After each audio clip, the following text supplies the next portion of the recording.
Assalamualaikum dan selamat sejahtera pada student accounting cikgu.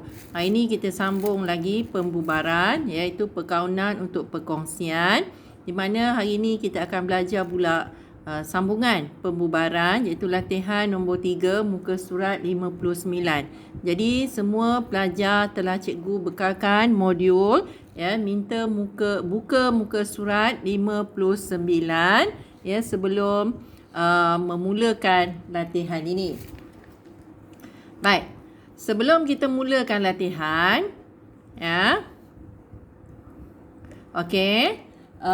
kita akan buat latihan di muka surat 59 nombor 3. Tetapi sebelum kita mulakan, cikgu nak ingatkan semula di mana langkah-langkah pembubaran perkongsian yang telah kita belajar di muka surat 54. Okey, langkah-langkah pembubaran perkongsian. Yang pertama ialah menutup semua akaun aset. Bila kita tutup semua akaun aset, kita kena debitkan akaun realisasi dan kreditkan akaun aset berkenaan sebab kita nak tutup akaun aset. Yang kedua, kita bayar semua hutang-hutang kita. Jadi bila kita bayar semua hutang-hutang kita, kita kena kreditkan akaun bank dan juga kena debitkan akaun liability kita Okey, yang ketiga, perkongsian membayar kepada perkongsi atau perkongsi membayar kepada perkongsian. Setelah kita membuat realisasi, jika kita dapati modal kita tidak mencukupi untuk menampung perbelanjaan realisasi, maka kita perlu bayar kepada perkongsi. Tetapi jika hasil daripada realisasi itu kita dapat untung, maka perkongsi pula perlu bayar kepada perkongsian perlu bayar kepada perkongsi. Okey, yang keempat, kita kena batalkan nama perniagaan di Suruhanjaya Syarikat Malaysia. Makna bubarlah perkongsian kita. Okey, jadi kita lihat latihan nombor 3. Apa-apa cikgu dah pesan latihan mesti dibaca. Soalan mesti dibaca terlebih dahulu. Jadi semua pelajar dah ada modul yang cikgu telah bekalkan di muka surat 59.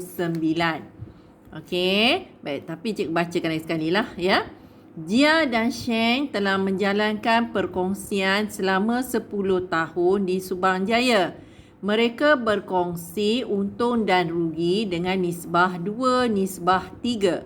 Imbangan duga perkongsian pada 31 Mac 2005 adalah seperti yang berikut. Dia bagi senarai dari alatan hinggalah ke akaun modal, akaun semasa. Jia dan Sheng bersetuju untuk membubarkan perkongsian mereka pada 31 Mac 2005 kerana Jia ingin berhijrah ke Australia. Mereka bersetuju untuk membawa masuk wang peribadi untuk menampung kurangan modal sekiranya perlu. Okey, dan dia beri maklumat tambahan daripada 1 hingga 8 dan soalan meminta kita menyediakan pertama akaun realisasi, yang kedua akaun modal perkongsi, yang ketiga akaun bank dan menjelaskan satu sebab berlakunya kurangan dalam akaun modal perkongsi. Okey, jadi langkah yang pertama pembubaran ialah menutup semua akaun aset. Jadi akaun aset yang ada sekarang ialah alatan, kenderaan, inventory, akaun belum terima, pelaburan dan bank. Tetapi ingat bank kita tidak boleh tutup lagi kerana bank diperlukan untuk membayar segala-gala hutang, menerima pembayaran dan sebagainya. Jadi bank kita tutup kemudian. Okey, jadi kita mula tutup daripada alatan hingga ke pelaburan. Masukkan di sebelah debit akaun realisasi. Okey, yang pertama alatan. Okey, masukkan di sebelah debit akaun realisasi. Ya, butir dia ialah alatan. Kedua, kenderaan. Masukkan butir dia kenderaan. Ketiga, inventory. Ya, butir dia inventory. Keempat, akaun belum terima. Butir dia akaun belum terima. Dan yang kelima, pelaburan. Bank, jangan tutup lagi. Ya. Okey, dah selesai. Kemudian, kita lihat pula apa lagi. Kita pergi ke maklumat tambahan. Pelaburan dijual pada nilai RM30,000. Kita terima hasil RM30,000. Okey, jadi bila kita terima hasil, kita jual, ya, kita kena kreditkan akaun realisasi. Okey, butir dia ya ialah bank dalam braket pelaburan. Yang kedua, ya. Okey, pelanggan menjelaskan hutang. Hutang lapuk bernilai RM600 dan diskaun diberi sebanyak RM1,800. Jadi, akaun belum terima kita ialah RM35,000. Kena tolak dengan RM600, kena tolak dengan RM1,800. Jumlah dia kita hantar di sebelah kredit akaun realisasi. Butir dia ialah bank, ya. Dalam kurungan kena buat pengiraan, iaitu RM35,000 tolak RM600 tolak RM1,800. Yang ketiga, kos pembubaran sebanyak RM1,000 telah dibayar. Ini belanja. Belanja kena debit akaun realisasi. Okey, jadi kita masukkan, ya, dia punya butir bank dalam braket belanja realisasi. Dan Sheng bertanggungjawab menjelaskan semua pinjaman. Okey, pinjaman ada RM59,200 tetapi Sheng nak bayar. Kalau dia nak bayar, maka kita kena masukkan dalam akaun modal dia nanti, ya. Di mana kita akan rekodkan di akaun modal Sheng. Okey, kelima, dia mengambil alih sebuah kenderaan pada nilai RM12,800. Okey, jadi kita terima duit daripada modal Jia. Jadi butir dia ialah modal Jia. Nilai RM12,800. Dalam braket tulis kenderaan. Sheng pula ambil alih, ya, semua aset-aset tu, alatan, kenderaan, inventory. Tambahkan semuanya dan hantar, tulis butir dia ialah modal Sheng. Ya. Okey, dalam braket boleh tulis alatan, kenderaan dan inventory untuk maklumat, ya. Okey, kemudian, ya, baki akaun semasa dipindahkan akaun modal, itu kita akan hantar ke akaun modal. Akaun modal perkongsi dijelaskan dengan cek. Okey, itu di akaun modal. Bila kita dah selesai buat realisasi, sekarang kita nak tengok sama ada kita dapat untung ataupun rugi realisasi. Daripada apa yang cikgu dapat, ya, jumlah perbelanjaan realisasi melebihi hasil. Itu melebihi di sebelah kredit.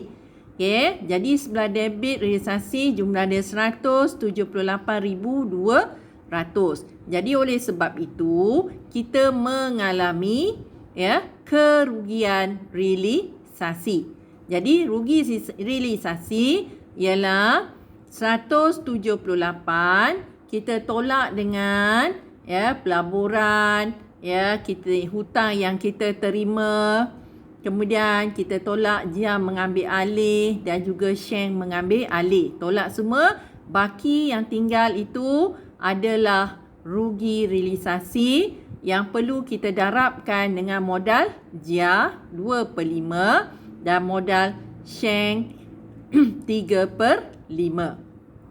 Okey. Bila dah selesai dapat tu, kita kena sediakan pula akaun modal perkongsi dan akaun bank. Okey, sekarang kita lihat pula akaun modal perkongsi apa perlu kita buat.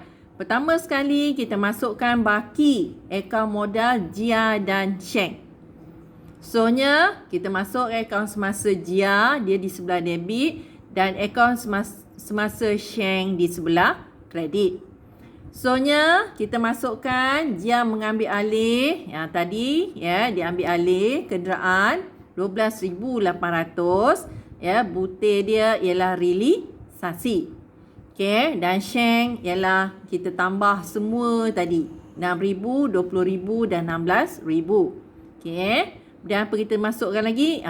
Kita masukkan rugi realisasi yang dialami oleh Jia dan juga Sheng. Okey, dah selesai tu. Apa lagi? Kita rekodkan modal yang menjelaskan pinjaman tadi. Pinjaman kita ialah RM59,200. Jadi butir dia ialah pinjaman. So-nya apa lagi?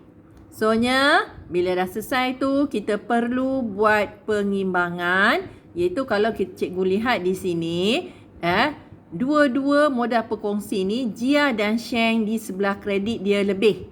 Jadi kredit Jia RM80,000 tolakkan dengan akaun semasa Jia, kemudian dia ambil kenderaan dan juga dia rugi realisasi. Jadi berapa perlu kita bayar bank perlu bayar. Kemudian yang Sheng pula RM122,200 tolak yang dia ambil alih aset-aset tadi, kemudian tolak juga rugi realisasi. Baki dia bank akan bayar. Jadi butir dia ialah bank. Dan kita sediakan akaun bank. Yang pertama sekali masukkan baki BB RM12,000. Kemudian bila dah masukkan baki BB, kita lihat lagi apa berlaku. Pelaburan yang tadi yang di sebelah kredit akaun realisasi, jadi realisasi RM30,000 dan kemudian realisasi juga akaun belum terima tadi yang kita telah tolakkan RM35,000, tolak RM600, tolak RM1,800 okey. Dan apa lagi? Okey, kos pembubaran yang kita bayar RM1,000 butir dia ialah realisasi dan modal Jia yang kita bayar dan juga modal Sheng yang kita bayar. Okey, nak tahu pembubaran kita ni betul atau tidak, kita tambah semua di sebelah debit akaun bank mesti dapat RM74,600 dan tambah semua di sebelah kredit akaun bank mesti dapat RM74,600. Okey, so-nya kita jawab sebab berlakunya akaun modal berbaki debit. Kalau kita lihat tadi contoh semuanya berbaki kredit. Ada juga dia berbaki debit. Jadi boleh rujuk buku teks muka surat 142 untuk mendapatkan jawapannya. Okey, cikgu juga dia sediakan jawapan. Jawapan untuk menyediakan akaun realisasi dan juga jawapan untuk menyediakan akaun modal perkongsi dan akaun bank. Selamat mencuba.